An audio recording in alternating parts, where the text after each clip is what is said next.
সৃষ্টির সূচনা পানি থেকে। দেখি আমরা এই ব্যাপারটা নিয়ে একটু যাচাই বাছাই করি, আসলে কি তাই?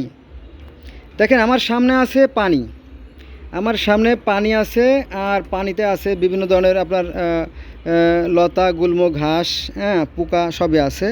এটাকে যদি আমরা নদীর সাথে তুলনা করি, আর এই জায়গাটা যদি আমরা ইসের সাথে তুলনা করি, আপনার মরুভূমির সাথে তুলনা করি, সেটা কিন্তু তুলনা করা যায়। এই দেখেন, আমরা যদি এই জায়গাটাকে, এই শুকনো জায়গাটাকে মরুভূমির সাথে তুলনা করি, দেখেন আমার মনে হয় যে অহেতুক হয় না, মানে বাড়াবাড়ি হয় না। দেখেন, এই জায়গাটা হচ্ছে মরুভূমি, তাই না? এই জায়গাটা ইট সামান্য উঁচু, আর যেখানে নিচু, দেখেন এই নিচু জায়গা কিন্তু অনেক ধরনের শ্যাওলা তৈরি হয়েছে। হ্যাঁ, পানির মধ্যেও এই ধরনের শ্যাওলা তৈরি হয়। খাল, বিল, নদী, নালা, হাওড়, বাওড়, জলাশয়, পুকুর, ডোবা, হ্যাঁ, সাগর, সব জায়গায় কিন্তু এভাবে শ্যাওলা তৈরি হয়। আপনি ভালো করে লক্ষ্য করে দেখবেন, এই জায়গাটা কিন্তু শুকনা। হ্যাঁ, এখানে কোনো ইয়ে নাই, প্রাণের অস্তিত্ব নাই। কিন্তু এই দেখেন, এই যে এই একই শ্যাওলা, যেটা বলতেছিলাম যে এই একই শ্যাওলা খালে, বিলে, নদীতে, হাওড়ে, বাওড়ে, জলাশয়, ডুবায়, পুকুরে সব জায়গায় কিন্তু আছে, নদীতেও আছে। দেখেন, এই শ্যাওলাগুলো আবার মাছে খায়। দেখেন, এই দেখেন, এই যে শ্যাওলা দেখছেন, এই শ্যাওলা ছাড়াও এক প্রকার শ্যাওলা তৈরি হয় পানিতে, সেটা টুপা শ্যাওলা বলে, টুপা শ্যাওলা। এই শ্যাওলাগুলো দেখেন, এই শ্যাওলাগুলো আবার দেখাই, উঠোনই দেয় না, সরি, না না, এই যে দেখেন, দেখা যায় সুতার মতো। এই শ্যাওলাগুলো কিন্তু মাছে খায়, মাছে খায়। এখন বর্ষাকাল তো, খাল বিলে যারা চলাফেরা করেন, দেখবেন যে এই ধরনের শ্যাওলা রুই মাছ, কাতল মাছ, মৃগেল মাছ, কাউল মাছ, কালীবাউস মাছ, পুঁটি মাছ, সবাই এই ধরনের শ্যাওলা খায়। ঠিক আছে, এটা হলো এই বিষয়। শুধু এই শ্যাওলাই না, এইখানে আপনার এই যে দেখেন, এই যে এই যে এই যে এই যে এই যে দেখেন ভালো করে, ওই দেখেন, এই যে আঁকি বুকি কেঁচুর বাসার মতো, বা উই পোকার বাসার মতো, না, উই পোকার বাসার মতো, দেখবেন যে এটা উই পোকার বাসার মতো, এর ভিতরে আবার কেঁচু জাতীয় পোকা তৈরি হয়েছে। দেখেন, দেখা যায় ইঁদুরের গর্তের মতো এখানে এক ধরনের পোকা তৈরি হয়ে গেছে অলরেডি এই এক সপ্তাহের মধ্যে। আবার দেখেন, এখানে আর একটা জিনিস, সবেদা গাছের ফুল, এই যে এটা হচ্ছে সবেদা গাছের ফুল। দেখেন, এটা পড়ে গেছে, এটা পচে একসময় মাটি হয়ে যাবে, তাই না? এই জন্য মাটিই খাঁটি। হ্যাঁ, মাটি থেকে প্রথমে সৃষ্টিকর্তা পানি সৃষ্টি করছেন, পরে পানিতে ঢেউ সৃষ্টি হয়ে হয়ে হয়ে ফেনা তৈরি হয়েছে, ফেনা থেকে পরে মাটি তৈরি হয়েছে, মাটিতে পরে আবার প্রাণের সৃষ্টি হয়েছে। ঠিক আছে, এই দেখেন, হ্যাঁ, প্রথমে মাটি, দেখেন এটা সৃষ্টিকর্তার পক্ষে খুবই সহজ। প্রথমে মাটি তৈরি করছে, মাটি তৈরি করার পরে সেখানে আবার বীজ তৈরি করছে, মানে এটা হচ্ছে আপনার সৃষ্টির একটা সিস্টেম, পদ্ধতি। হ্যাঁ, এই যে তারপরে দেখেন, এটা হচ্ছে তার প্রসেস, তার সিস্টেম। গোটা পৃথিবীতে একই বিধান, একই নিয়ম। আর এর কেন্দ্রে কাজ করে কে? সূর্য মামা। ওই যে সূর্য মামা, এই যে সূর্য। সূর্য যদি তাপ না দেয়, সূর্য তাপ দেওয়ার ফলে এই যে যে বীজটা, এই যে গাছটা হয়েছে না, সূর্য তাপ দেওয়ার ফলে যে আর্দ্রতার সৃষ্টি হয়, এই আর্দ্রতা থেকেই আপনার প্রাণের সৃষ্টি হয়। দেখলেন, তাই না? এই যে পৃথিবীর হাজার হাজার ধর্ম, শত শত ধর্ম একই কথা বলে যে পানি থেকে সৃষ্টি সূচনা।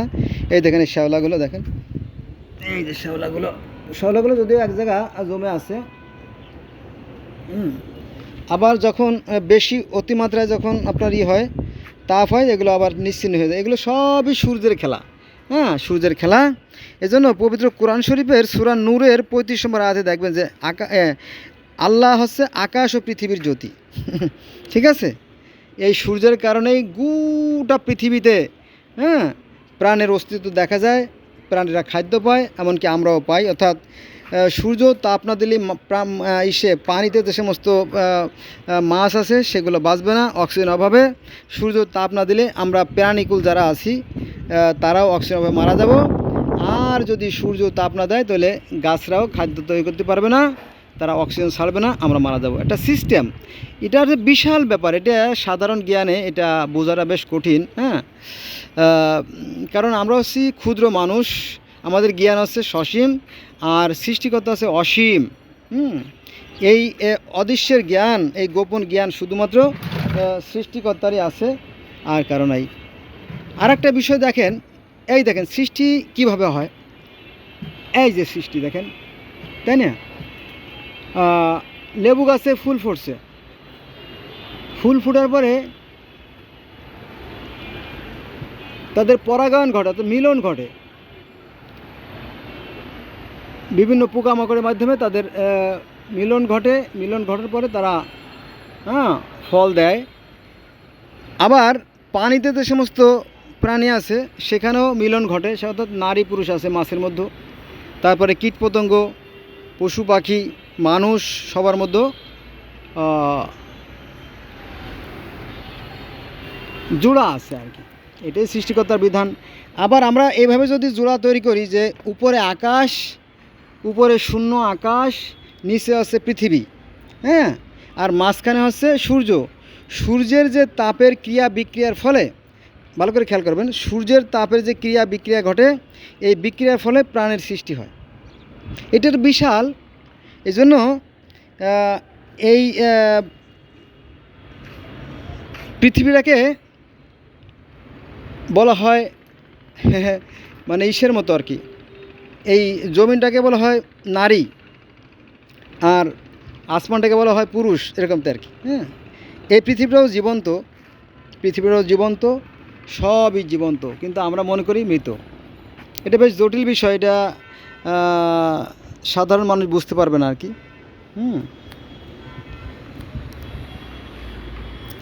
কোনো কিছুই বিলীন হয়ে যাবে না।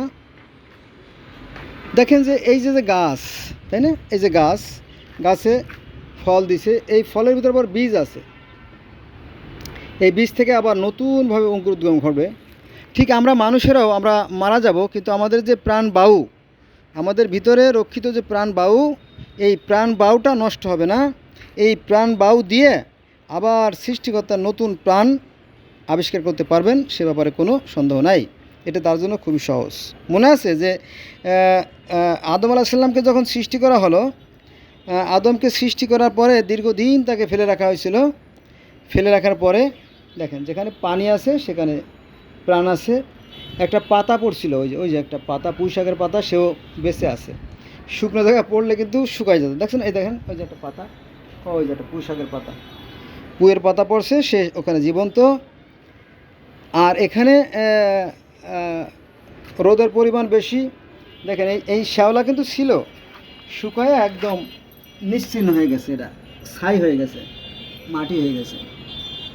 ঠিক আছে, পানি যেখানে আছে সেখানে প্রাণ আছে, পানি যেখানে নাই সেখানে প্রাণের অস্তিত্ব নাই।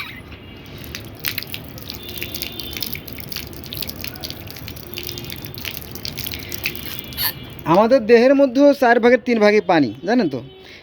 পৃথিবীতে যেমন 4 ভাগের 3 ভাগ পানি, মানুষের দেহ তেমনি 4 ভাগের 3 ভাগ পানি। পৃথিবীতে যে বাতাস ঘূর্ণয়মান দেখছে না, গাছের পাতাগুলো নড়তেছে, বাতাসে ঘূর্ণমান, আমাদের দেহের মধ্যেও বাতাস ঘূর্ণমান। তার মানে হচ্ছে যে আমরা নাক দিয়ে যে নিঃশ্বাসটা নেই, এই নিঃশ্বাসটা আমাদের প্রথমে ফুসফুসে যায়, এবং ফুসফুসে যাওয়ার পরে শ্লেষা আছে, কফ, কাশি, থুতু যা বলি আমরা, এইটার সাথে বাইরের ধুলাবালিগুলো আটকে যায়। তারপরে ফ্রেশ যে বাতাস